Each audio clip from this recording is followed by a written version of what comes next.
Good evening to Madurai media. ரொம்ப மகிழ்ச்சி, நீண்ட இடைவெளிக்கு பின்னால் உங்களை சந்திக்கிறது. அடிக்கடி முதல்ல சந்திப்போம். இப்போ நாங்கள் கழக ஒருங்கிணைப்பு குழுன்னு ஏற்படுத்தி சில முக்கியமானவர்களை மதுரை மண்டலத்தில் சந்திக்க வேண்டியிருந்தது. அதற்காக வந்திருந்தேன். சில முக்கியமானவர்களை சந்தித்திருக்கிறேன். அவங்கெல்லாம் ஆர்வமாக இருக்காங்க. எல்லாரும் ஒன்றிணைய வேண்டும் என்பதிலே தெள்ள தெளிவாக கருத்தை கொண்டவர்களாக இருக்கிறார்கள். ஆகவே இது போக போகத்தான் ஒன்று ஒன்றா வெளியில் வரும். தொண்டர்கள் கொதித்து போயிருக்கிறார்கள். இவ்வளவு அவ்வளவு கொதிப்பில் இல்லை. தொண்டர்கள் மிகவும் இது ஒருங்கிணைய வேண்டும் என்று பொதுமக்களும் தொண்டர்களும் மிக ஆர்வமாக எழுச்சியாக இருப்பதை மதுரை மாநகரில் அனைத்து இடங்களிலும் நான் சந்தித்தவர்களிடத்திலும் பொதுமக்களிடத்திலும் என்னால் காண முடிகிறது, பார்க்க முடிகிறது எங்களால். ஆகவே கட்சி நாளுக்கு நாள் மோசமான நிலையை நோக்கி போய்கொண்டிருக்கிறது. ஏதாவது ஒரு ஒற்றுமை ஏற்பட்டு கழகம், புரட்சித் தலைவர் எம்ஜிஆர் அவர்களும் அம்மா அவர்களும் பரிணாம வளர்ச்சியில் வெற்றிகளை குவித்த இந்த மாபெரும் இயக்கம் மீண்டும் ஆட்சி கட்டிலுக்கு வர வேண்டும் என்பதிலே எல்லோருமே மிக ஆர்வமாக இருக்கிறார்கள். இந்த உண்மையான நிலைப்பாட்டிற்குத்தான் ஒரு பக்கம் அண்ணன் ஜேசிடி பிரபாகரன், அந்த மெட்ராஸ் மண்டலம், செங்கல்பட்டு, தாம்பரம், சென்னை அப்படியும், இன்னொரு பக்கம் அன்பு சகோதரர் கேசி பழனிசாமி, கோவை, கொங்குநாடு உள்ளிட்ட பகுதிகளிலும் நான் பிற இடங்களிலும் சென்று ஆர்கனைஸ் செய்ய வேண்டிய சூழ்நிலை இருக்கிறது. என்னென்னு கேட்டிங்கன்னா, நான் இன்றைக்கி மீடியாவிலேருந்து சொல்லுவேன் ரொம்ப கிளியராக, தயவு செய்து நான் பெரிதும் மதிக்கின்ற சின்னம்மா அவர்களாகட்டும், சேர்த்து வைக்கிறேன்னா நடக்காது.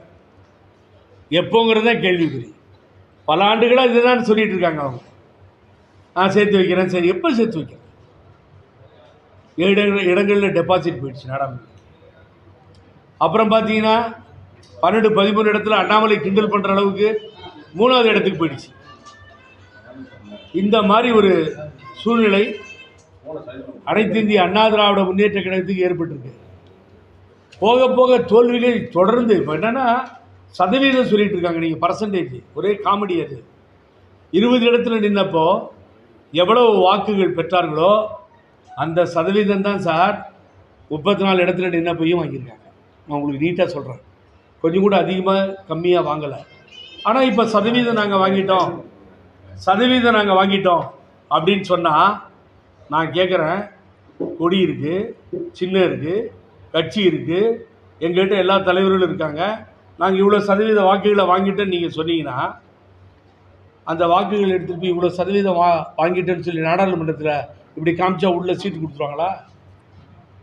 மாநகராட்சி 0 ஆச்சு, அங்கே போய் காமிச்சா உள்ளே விட்டுருவாங்களா? மாநகராட்சியில், நகராட்சியில் விட்டுருவாங்களா? பேரூராட்சியில் விட்டுருவாங்களா? எல்லாம் 0வில் போயிருக்கு. இப்போது உள்ளாட்சி தேர்தல் வருது. ஆகவே நான் என்ன சொல்ல வரேன்னு சொன்னால், நீங்கள் இறங்குங்க, கீழே ஃபோன் பண்ணுங்க, ஓபிஎஸ் வாங்க, அவர் அண்ணனை கூப்பிடுங்க, இபிஎஸ்சியும் கூப்பிடுங்க வாங்க அப்படின்னு சொல்லி. நம்ம டிவி யூனிட் இருக்குது, லைவ் எல்லாம் மக்கள் பார்க்கட்டும். வாங்க, புகழேந்தி, நீங்கள் எல்லாம் யார் யார் பிரிந்திருக்கிறீர்களோ எல்லாம் வாங்க.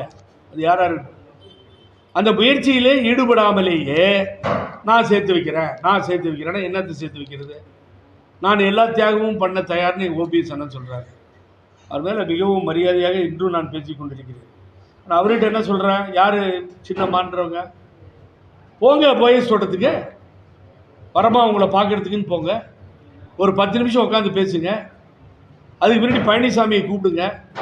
நாட்டு மக்கள் தெரிந்து கொள்ளட்டும் யார் இதுக்கு ஒத்துழைப்பிற்கு வரவில்லை, ஏமாற்றுகிறார்கள், இந்த நாடகத்தை யார் ஆடிக்கொண்டு. அவர் ரொம்ப நீட்டாக பழனிசாமி சொல்லிட்டார், முடியாது, சேர்க்க முடியாதுன்னு. ஆனால் மற்றவங்க சேர்ந்து பழனிசாமிக்கு அந்த நிலைமையை எடுத்து காட்டுகின்ற பொழுது தான் பழனிசாமிக்கும் புத்தி வரும். அது வரைக்கும் பழனிசாமிக்கு வராது. நான் இந்த மதுரை மண்ணில் அமர்ந்திருக்கேன். எனக்கு ரொம்ப பிடிச்ச தலைவர் யாருன்னா செல்லூர் ராஜு. எனக்கு இன்னும் நோ எனி அப்ஜெக்ஷன். என்னென்னு கேட்டிங்கன்னா, ரோடாக போனோம், வேர்வை சிந்த ஓட்டு கேட்டோம். நாங்கள் ஒரு இடமா 2 இடமா அலைஞ்சோம், இவ்வளவு கஷ்டப்பட்டோம், 3வது இடத்துக்கு போயிட்டோம். நாங்கள் என்ன புரட்சி தலைவர் எம்ஜிஆரா? நாங்கள் என்ன புரட்சி தலைவி அம்மாவா? எங்களை பார்த்து ஓட்டு போடுறதுக்கு அப்படிங்கிற உண்மையை ஒத்துக்கொண்டார். அப்படின்னா அதை யார் இண்டிகேட் பண்ணுறாரு? தலைமையை பழனிசாமியை பார்த்து யாரும் ஓட்டு போட மாட்டாங்க. நீங்கள் தனிப்பட்ட செல்வாக்கு எந்த தலைவருக்கும் இல்லை என்று சொன்னது செல்லூர் ராஜு. ராத்திரியோட ராத்திரியே சரி பண்ணிட்டாங்க செல்லூர் ராஜு. அடுத்த நாள் காலையில் எழுச்சி 26லையும் பழனிசாமி தான் முதலமைச்சர், 31லையும் பழனிசாமி தான் முதலமைச்சர், 36லையும் பழனிசாமி தான் முதலமைச்சர். செய்யாதீங்க செல்லூர் ராஜு, வேண்டாம். நீங்கள் எல்லாம் அனுபவிச்சாச்சு. அமைச்சர் ஆகிட்டீங்க, மாவட்ட கழக செயலாளர் இருந்துட்டீங்க, பல பொறுப்புகள் இருந்திருக்கீங்க, சீனியராக இருந்திருக்கீங்க. நின்ன ஸ்டாண்டில் நில்லுங்க, வெளியில் வாங்க எல்லாரும் ஒன்றா சேரணும்னு சொல்லி. அடிமை சாசனம் நமக்கு தேவையில்லை என்பதை சொல்லிக் கொடுத்தவர் தான் புரட்சித் தலைவர் எம்ஜிஆரும் அம்மா அவர்கள். ஆகவே அந்த ஒற்றுமைக்காக தொடர்ந்து பாடுபட்டு கொண்டிருக்கிறோம். ஆனால் நான் குறிப்பிட்ட தலைவர்கள் ஒருவரை ஒருவர் சந்தித்து பேசவில்லை என்று சொன்னால் அது சாத்தியமாகாது. That is very important. I am pointing out. Another next mister Thol Thirumavalavan தோழர், விடுதலை சிறுத்தைகள் கட்சியினுடைய தலைவர், மிக அருமையான முயற்சியை கையில் எடுத்திருக்கிறார்.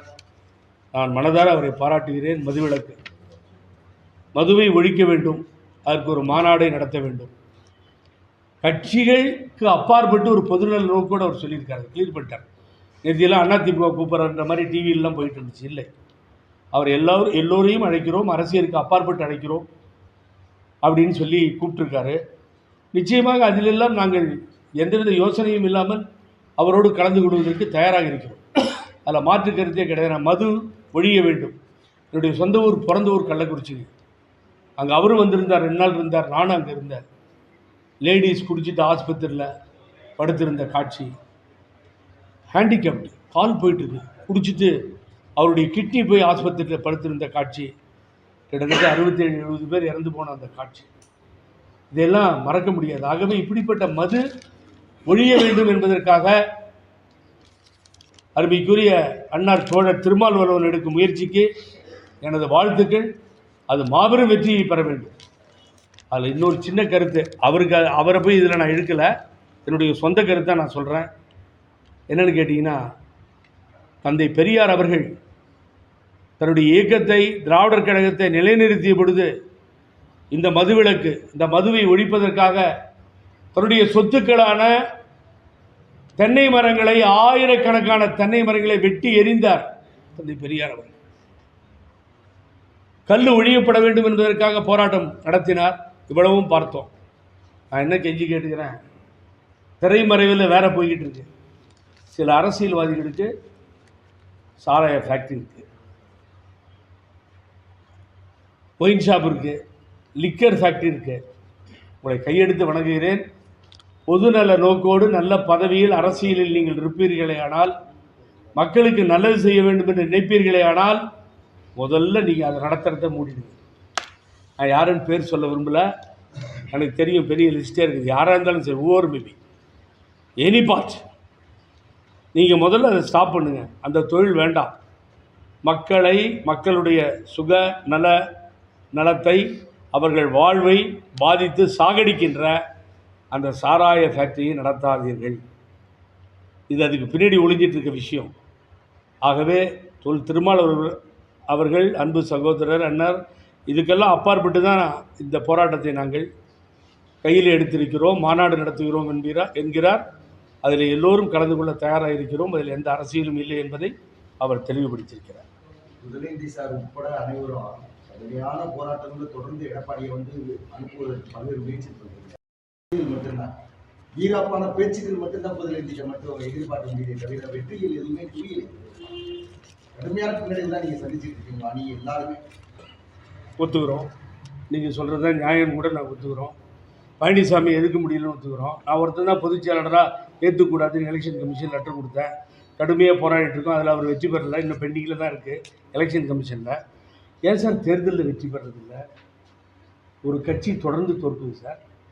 தோல்வியே பிரதானமாயிடுச்சு இந்த கட்சிக்கு. நாங்கள் தோற்றுட்டோம், விடுங்க, நீங்கள் சொல்கிற மாதிரி ஒத்துக்கிறோம். இந்த கட்சி எப்போ வெற்றி பெறும்? பழனிசாமி மக்களிடத்தில் எப்போ வெற்றி பெறுவார்?